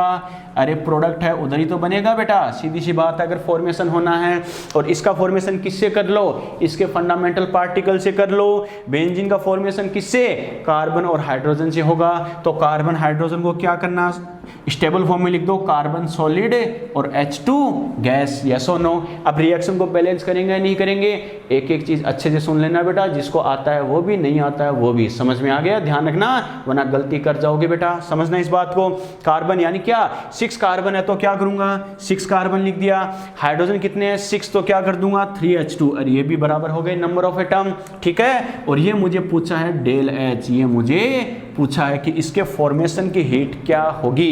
अब इतना तो दिमाग में बच्चों आना चाहिए, मैंने क्या कहा, अगर आपको चल के रिएक्शन दे रखी है ये इतना तो ये क्या होगा, आपको देखो सिर्फ लैंग्वेज दे रखी थी, लैंग्वेज के अकॉर्डिंग हमने अपने आप लिख लिया, समझ में आ गया। अब अपना वही रूल जैसे केमिकल इक्विलिब्रियम में करते हैं, क्या बेटा, इन रिएक्शंस की हेल्प से क्या करोगे, ये रिएक्शन बना लो बस, और ये रिएक्शन बना के जैसे रिएक्शन में चेंज करेंगे डेल एच में सेम चेंज हो जाएगा, मल्टीप्लाई डिवाइड साइन चेंज, ये करना वो करना, डेल एच में वैसा का वैसा चेंज आ जाएगा। देखो बेटा कैसे करते हैं। अब हमें ये पूछा है तो अपने दिमाग में ये डिजायर्ड इक्वेशन आनी चाहिए। डिजायर्ड इक्वेशन, इच्छित अभिक्रिया, इच्छित अभिक्रिया हमारी इच्छा क्या है, डिजायर क्या है, ये बनाने की, ये रिएक्शन किसकी हेल्प से, इनकी हेल्प से। तो अपना वही तरीका स्टार्ट हो जाओ बेटा। सबसे पहले मुझे क्या चाहिए, कार्बन सर्च करो गूगल पे, कार्बन कहाँ है, ये रहा, ये मिल गया, ठीक है बेटा। तो देखो मुझे कार्बन किधर चाहिए, रिएक्टेंट साइड, इसने किधर दे रखा है, रिएक्टेंट साइड ही दे रखा है, इसका मतलब इसकी डायरेक्शन चेंज करने की जरूरत है क्या, नहीं बच्चों, ठीक है, ऐसा कैसा लिखेंगे। लेकिन मुझे कितना चाहिए, 6 कार्बन, इसने क्या दे रखा है 1 कार्बन, मतलब मैं क्या करूंगा 6 से मल्टीप्लाई करूंगा या नहीं करूंगा, इसका मतलब इस रिएक्शन को मैं 6 से मल्टीप्लाई कर दूं तो क्या लिखेंगे 6 कार्बन सॉलिड प्लस क्या लिखूंगा 6 O2 गैस, अरे सभी को मल्टीप्लाई करना है, ये ध्यान रखना, पूरी रिएक्शन को, ना कि ओनली एक स्पीसीज को, इक्वल टू क्या हो जाएगा 6 CO2 गैस, क्लियर। और हमें पता रिएक्शन को 6 से मल्टीप्लाई किया तो डेल एच क्या हो जाएगा, 6 मल्टीप्लाई कितना बेटा -120, तो कितना आ जाएगा -720 किलो जूल, यस और नो। अरे बात समझ में आ गई। चलो बेटा आगे बढ़ो जिंदगी में। देखो 3H2, देखो 6 कार्बन का काम हो गया। अब मुझे क्या चाहिए 3H2, H2 सर्च करो गूगल पे, कहाँ है, ये मिल गया। देखो मुझे H2 किधर चाहिए, रिएक्टेंट साइड, इसने किधर दे रखा है, रिएक्टेंट साइड, मुझे कितना चाहिए 3H2, इसने क्या दे रखा है 1H2, लेकिन मैं क्या करूंगा, इसका मतलब है इसको 3 से मल्टीप्लाई करूंगा, समझ में आ गया। इसका पूरी रिएक्शन को लिख दो, 3 से मल्टीप्लाई करके तो 3H2 gas plus 3/2 O2 gas equal to क्या हो गया बेटा 3H2 लिक्विड। अरे बात समझ में आ गई।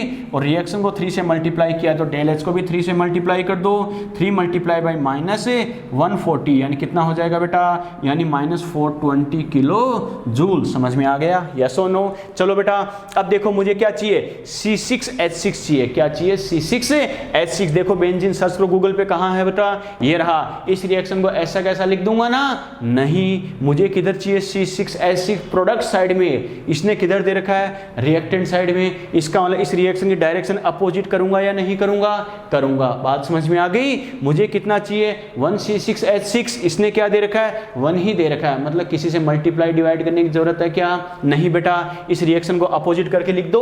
अपोजिट का मतलब क्या है, रिएक्टेंट को प्रोडक्ट बना दो, प्रोडक्ट को रिएक्टेंट बना दो, तो क्या लिखूंगा बेटा 6 CO2 गैस प्लस आगे क्या है 3H2O liquid, 3H2 liquid equal to क्या बन गया बेटा C6H6 लिक्विड, और प्लस क्या बन रहा है 15/2 O2, 15/2 O2 गैस। और इसके लिए बच्चों देखो क्या करना, डेल एच, डेल एच क्या होगा, पहले कितना दे रखा था -700, डायरेक्शन चेंज कर दी तो ये क्या हो जाएगा +700 किलो जूल, यस और नो। और यहाँ तक बात समझ में आ गई। चलो बच्चों इन रिएक्शंस को अगर ऐड करके देखते हैं, वही जो कटरा काट दो बचरा बचा दो, अपनी नेट रिजल्टेंट रिएक्शन आ जाएगी। कैसे, सबसे पहले अगर मैं बात करूँ, देखो बेटा क्या कर रहा है 6 CO2 को 6 CO2 से उड़ा दो। अरे रिएक्शन को कैंसिल आउट करने का तरीका ध्यान है ना, यानी सेम स्पीसीज अगर एक ही साइड में है, सेम साइड में है तो ऐड हो जाएगी, अपोजिट साइड में है तो कैंसिल आउट हो जाएगी। क्लियर? देखो बेटा CO2 6 CO2 इधर था, ये इधर है, कैंसिल आउट कर दो, उड़ा दो इसको। ठीक है, फिर बच्चों देखो बात करते हैं 3H2O, ये भी अपोजिट साइड में, इसको भी उड़ा दो। चलो बेटा अब बात करें बच्चों, देखो ऑक्सीजन की बात करें, 6O2 3/2 मतलब कितना, अरे 1.5 हुआ नहीं हुआ, 6 1.5 कितना 7.5, 15/2 भी कितना 7.5, यानी इसको भी उड़ा दो, अरे ये भी उड़ गया, यस और नो। तो देखो बेटा फाइनली कार्बन किसी से कटेगा क्या, नहीं, 6 कार्बन सॉलिड, ऐसा कैसा, हाइड्रोजन कटेगा क्या, नहीं, ऐसा कैसा लिख दो, 3H2 गैस, ऐसा कैसा, और इधर क्या बच गया, C6H6 लिक्विड। अरे समझ में आ गया, यस और नो। देखो अपनी नेट रिएक्शन आई नहीं आई, देखो 6 carbon solid 3H2 equal to C6H6 liquid. Clear? इसका मतलब ये रिएक्शन कैसे आ रही है बेटा, इन तीनों को ऐड करने पर, तो तीनों की डेल एच को भी ऐड कर दो, ऐड करने का मतलब जैसा साइन है उसी के साथ लिख दो। तो क्या लिखूंगा, -720, ये माइनस के साथ क्या करूंगा, -420 और +700। बात समझ में आई? और सभी की यूनिट हमें पता है किलो जूल है, तो किलो जूल। क्लियर? ठीक है बेटा, इससे अगर करें माइनस माइनस ये कितना हो जाएगा, 1140 और +700 इक्वल टू फाइनली कितना आ जाएगा बेटा, माइनस वाला ज्यादा है या नहीं है बेटा, तो माइनस क्या करेंगे, 440 किलो जूल। अरे समझ में आया कैसे किया, यस और नो? क्लियर? कोई डाउट है तो फटाफट बोलो, कोई भी डाउट है तो फटाफट बोलो बेटा, फटाफट। आंसर आया किसी का, -440, ठीक है। बाकी किसी का आंसर, सर वॉइस कट हो रही है बेटा, हरियाणा में शायद प्रॉब्लम होगी। बाकी की आवाज़ सही आ रही है क्या? निकिता बेटा आप कहाँ चली गई, इतना कैसे?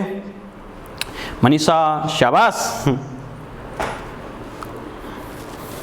चलो और किसी का आंसर, मनीषा साइन का ध्यान रख बेटा। अच्छा तुमने ये क्या किया, माइनस चिपका दिएगा यहाँ पे, शाबाश।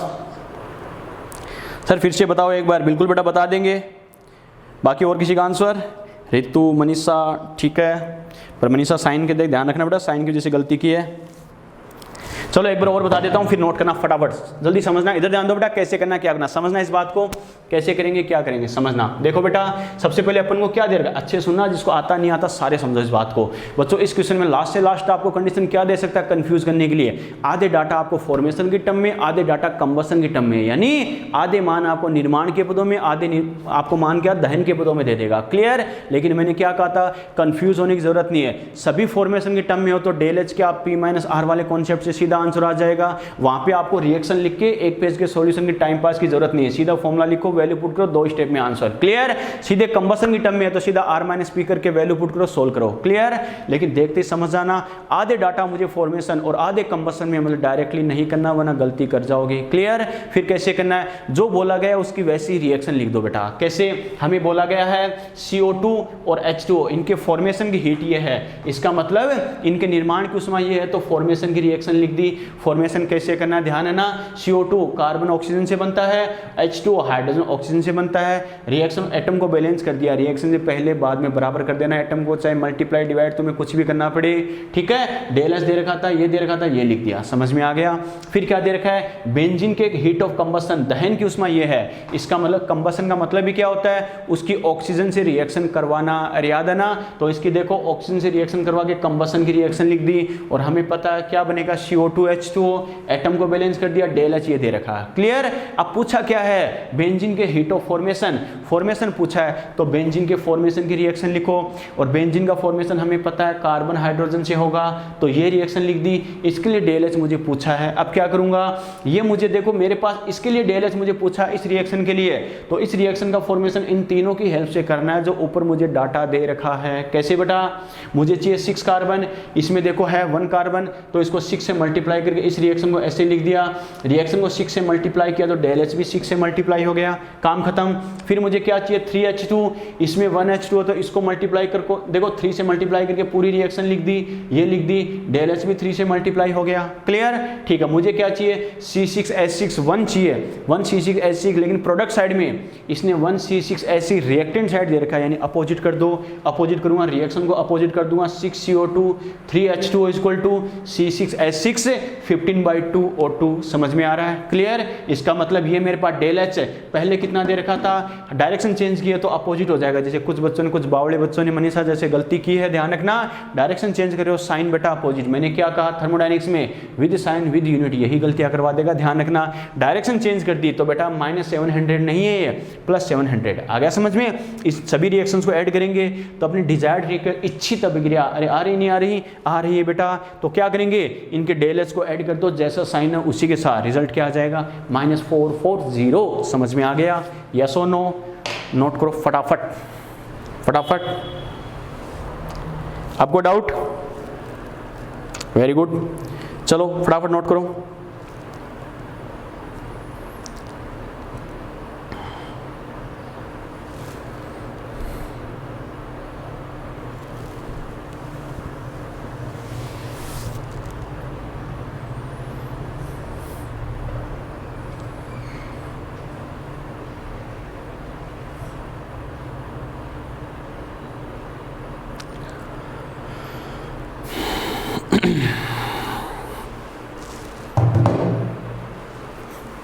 चलिए चलो बच्चों, तो ये अपने बात किया heat of formation and heat of combustion. अब ध्यान रखना बेटा, हीट ऑफ फॉर्मेशन और कंबशन के जो जो क्वेश्चंस आपको मिले वो क्वेश्चन ट्राई कर लेना, सोल्व कर लेना बेटा, ठीक है। चलो अब बात करते हैं बेटा हीट की नेक्स्ट टर्म पर बात करते हैं। नेक्स्ट टाइप कौन सा होता है, लिखो नंबर 3, थर्ड हीट की बात करते हैं, heat of neutralisation. Heat of neutralisation, उदासीनीकरण की उष्मा, उदासीनीकरण की उष्मा, इसे हीट न्यूट और डेल एच कैपिटल एन भी कहते हैं। हीट ऑफ न्यूट्रलाइजेशन, उदासीनीकरण की उष्मा, डेल एच न्यूट और डेल एच कैपिटल एन, लिख लिया बेटा। देखो बच्चों क्या होता है, कैसे होता है, एक बात ध्यान रखना, हीट का एकमात्र टाइप ऐसा है जो इक्विवेलेंट के टर्म में होगा, तुल्यांक के पदों में होगा। मैंने क्या कहा, एकमात्र टाइप ऐसा है, बाकी सभी क्या परमोल परमोल परमोल होगा, लेकिन एकमात्र टाइप है ये किसके टर्म में होगा, इक्विवेलेंट तुल्यांक के पदों में होगा। बच्चा कहेगा सर क्यों, तो बच्चों देखो न्यूट्रलाइजेशन उदासीनीकरण का मतलब ही क्या होता है, अपोजिट नेचर वालों के बीच में रिएक्शन। अपोजिट नेचर कौन है, एसिड और बेस, यस और नो। इसका मतलब एसिड और बेस के रेस्पेक्ट में स्टडी होगी। और आपको याद है बच्चों तो क्या, मोल कॉन्सेप्ट में जो इक्विवेलेंट कॉन्सेप्ट है, इक्विवेलेंट कॉन्सेप्ट में हमने डिटेल से डिस्कस किया है कि एसिड और बेस, मैंने क्या कहा था, अरे एसिड बेस देखते ही क्वेश्चन वहीं छोड़ देना, वैसे नहीं छोड़ना, क्वेश्चन तो करना है। सबसे पहले लिख देना एसिड के इक्विवेलेंट इक्वल टू बेस के इक्विवेलेंट। मेरा कहने का मतलब क्या है, बाकी कंपाउंड के लिए भी एप्लीकेबल होता है, लेकिन क्या करेंगे, एसिड बेस हो तो हर हाल में क्या करते हैं, इक्विवेलेंट के टर्म में ही सोल्व करते हैं, क्योंकि कोई भी केमिकल रिएक्शन है इसका रूल फिक्स है, एसिड और बेस के बराबर इक्विवेलेंट पार्टिसिपेट करेंगे, यस और नो। तो ध्यान रखना यहां स्टडी किसके रेस्पेक्ट में करना है, एसिड और बेस के 1:1 इक्विवेलेंट, यानी पर इक्विवेलेंट आएगा, ना कि पर मोल, क्लियर। चलो बेटा तो क्या कहेंगे, अब सीधी सी बात है बच्चों, देखो डेफिनेशन बनाने के लिए अलग से रटने की जरूरत नहीं है।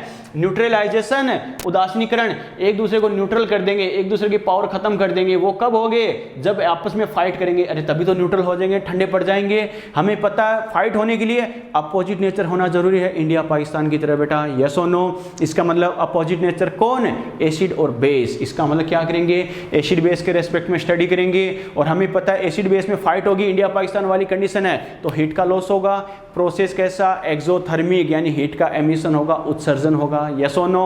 और किसके रेस्पेक्ट में, 1 इक्विवेलेंट के रेस्पेक्ट में, काम खत्म। तो इसकी डेफिनेशन क्या बोल सकते हैं, द एमिटेड हीट, क्या कहा, the emitted heat during the completely neutralisation of 1 equivalent of acid and base called as heat of neutralisation. क्या कहा, अम्ल व क्षार के एक तुल्यांक के, अम्ल व क्षार के एक तुल्यांक के पूर्णतः उदासीनीकरण के दौरान उत्सर्जित उष्मा उदासीनीकरण की उष्मा कहलाती है, क्लियर। ठीक है बेटा, समझना इस बात को बच्चों। देखो कैसे, नॉर्मली मान लो कोई एसिड है, एसिड है बेटा, और मान लो बेस है, ओके। एसिड है, बेस है, हमें पता है एसिड को कई जगह आपको हमें पता है बेटा H+ से भी लिख के दे देगा, तो समझ जाना एसिड की बात कर रहा है। बेस है तो OH- भी लिख के दे देगा, और क्या करेगा बेटा, एसिड और बेस की रिएक्शन से क्या होता है, सॉल्ट बनता ही बनता है बच्चों, ठीक है। और साथ में क्या बनता है, वाटर बनता है बेटा, H2O। अरे वाटर का फॉर्मेशन होता है या नहीं होता, होता है। और इन दोनों की रिएक्शन से क्या होता है, जो हीट होगी उसको क्या बोलते हैं, हीट ऑफ न्यूट्रलाइजेशन। और ये प्रोसेस क्या होता है, नेगेटिव एक्सोथर्मिक प्रोसेस है तो डेल एच क्या होगा, नेगेटिव होगा। क्लियर। अब मेरा कहने का पर्पस क्या था बच्चों, देखो कई जगह आपको क्या लिख के दे देगा बेटा, नॉर्मली अगर अपन बात करें तो आपको जानबूझ के लिख के दे देगा क्या, कि कोई एसिड बेस की रिएक्शन में जो हीट ऑफ न्यूट्रलाइजेशन होती है वो क्या होगी, हीट ऑफ फॉर्मेशन, किसके, वाटर के हीट ऑफ फॉर्मेशन के इक्वल हो सकती है। मैंने क्या कहा, हीट ऑफ न्यूट्रलाइजेशन को क्या बोलेगा, अरे वाटर के हीट ऑफ फॉर्मेशन भी बोल देता है। बच्चा कहेगा सर कैसे, तो बेटा एक्चुअल में क्या होगा, एसिड और बेस की जब रिएक्शन होगी तो साथ में सॉल्ट बनेगा प्लस वाटर बनता है। तो ध्यान रखना बच्चों, अरे सॉल्ट तो खुद ही क्या है, आयनिक कंपाउंड है, अनस्टेबल है या नहीं है, अनस्टेबल है। तो ध्यान रखना फॉर्मेशन में क्या करते हैं, अरे फंडामेंटल पार्टिकल जैसे टाइप से लेते हैं ना, यानी मोस्ट स्टेबल फॉर्म कौन सी होती है वो देखते हैं। तो देखो फॉर्मेशन किसका हो रहा है, सॉल्ट प्लस वाटर का। दोनों में मोर स्टेबल कौन है, वाटर मोर स्टेबल है, क्योंकि ये वीक इलेक्ट्रोलाइट है, दुर्बल वैद्युत अपघट्य है, याद है ना, खुद आसानी से नहीं टूटेगा। तो क्या होगा बेटा, इसका किसके फॉर्मेशन के रेस्पेक्ट में, वाटर के फॉर्मेशन के रेस्पेक्ट में जो हीट होगी उसी को इस प्रोसेस के लिए हीट ऑफ न्यूट्रलाइजेशन बोलेंगे। समझ में आ गया, यस और नो, क्लियर। ठीक है बेटा, लिखो बच्चों, लिखो the emitted heat, the emitted heat, the emitted heat, the emitted heat, the emitted heat, the emitted heat, the emitted heat during the emitted heat during the completely neutralization of the emitted heat during the completely neutralization of the emitted heat during the completely neutralization of one equivalent of acid and base, the emitted heat during the completely neutralization of one equivalent of acid and base, the emitted heat during the completely neutralization of one equivalent of acid and base is called heat of neutralization, is called heat of neutralization, called as heat of neutralization, is called heat of neutralization। ठीक है, हिंदी में लिखो बेटा, क्या कहा, the emitted heat, repeat कर रहा हूं सुनिए, the emitted heat during the completely neutralisation of one equivalent of acid and base is called heat of neutralisation. Clear. चलो बेटा हिंदी में लिखो, अम्ल व क्षार के एक तुल्यांक के, अम्ल व क्षार के एक तुल्यांक के पूर्णतः उदासीनीकरण के लिए,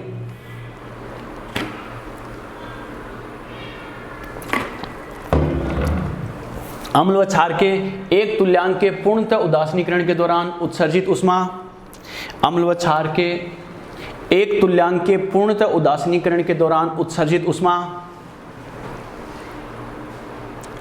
अम्ल व क्षार के एक तुल्यांक के पूर्णतः उदासीनीकरण के दौरान उत्सर्जित ऊष्मा उदासीनीकरण की ऊष्मा कहलाती है। समझ में आ गया बेटा, यस और नो। चलो बेटा, फॉर एग्जांपल जैसे एसिड बेस की रिएक्शन है, सॉल्ट प्लस वाटर बने, इसके अकॉर्डिंग जो हीट ऑफ न्यूट्रलाइजेशन है उसको यहाँ पर वाटर के फॉर्मेशन की हीट भी बोल देता है। समझ में आ गया। तो बाय द वे बच्चों को कंफ्यूज करने के लिए क्या आपको बोल देगा, एसिड बेस ऐसे है तो इसमें वाटर की हीट ऑफ फॉर्मेशन क्या होगी। बच्चा सोचेगा ये कहाँ से आ गया, वाटर की हीट ऑफ फॉर्मेशन कहाँ से करूँ, तो जो हीट ऑफ न्यूट्रलाइजेशन होगा बेटा उसी को बोलेंगे वाटर की हीट ऑफ फॉर्मेशन। समझ में आ गया, क्लियर। चलो बेटा ये नोट करो एग्जांपल, और अपना जो नेक्स्ट लेक्चर होगा इसमें बेटा अपन इसको डिटेल से डिस्कस भी करेंगे।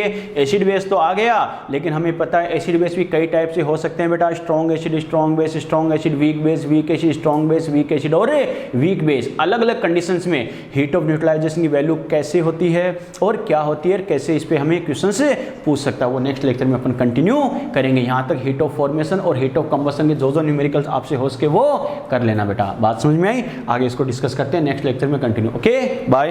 और वो ध्यान रखना, आपको बता ही दिया एग्जाम वाला बेटा, कुछ भी हो जाए 2 मंथ आपके पास है, बस एक ही बात दिमाग में रखनी है, इस बार अपने पेरेंट्स को कोई एक्सक्यूज नहीं देना बेटा, जिद होनी चाहिए कि अपने पेरेंट्स को कोई एक्सक्यूज नहीं देना है, ये हो गया वो हो गया, क्योंकि जो कुछ भी हुआ है सबके साथ हुआ है, और फिर भी बेटा आपके साथ पूरे लॉकडाउन में खड़े रहे हैं, कुछ भी हो जाए पूरी टीम आपके साथ खड़ी रही है, चाहे कैसे भी यहाँ पर रहना पड़े, कुछ भी करना पड़ जाए ताकि आपका कैरियर खराब ना हो। और मैंने फिर इस बात को रिपीट कर रहा हूँ, दिमाग से निकाल देना, सितंबर अक्टूबर में होगा, सितंबर अक्टूबर में तब होता जब बोर्ड एग्जाम्स होती अब वही बात है, एनटी की कोई दिक्कत नहीं है बेटा अगस्त में करवाने की, तो मे भी 1 अगस्त को पॉसिबल है, मैक्सिमम चांसेस है, क्योंकि बोर्ड एग्जाम होगी वो कैंसिल हो गई है, तो बीच में 1-1.5 महीने का जो बैरियर आता है वो खत्म हो गया, तो मेंटली प्रिपेयर रहना, उसी के अकॉर्डिंग हमने शेड्यूल डिसाइड किया था बेटा, 1 अगस्त का टारगेट लेकर ही जी जान लगा देनी बेटा। और भी कोई दिक्कत हो तो कोई दिक्कत नहीं।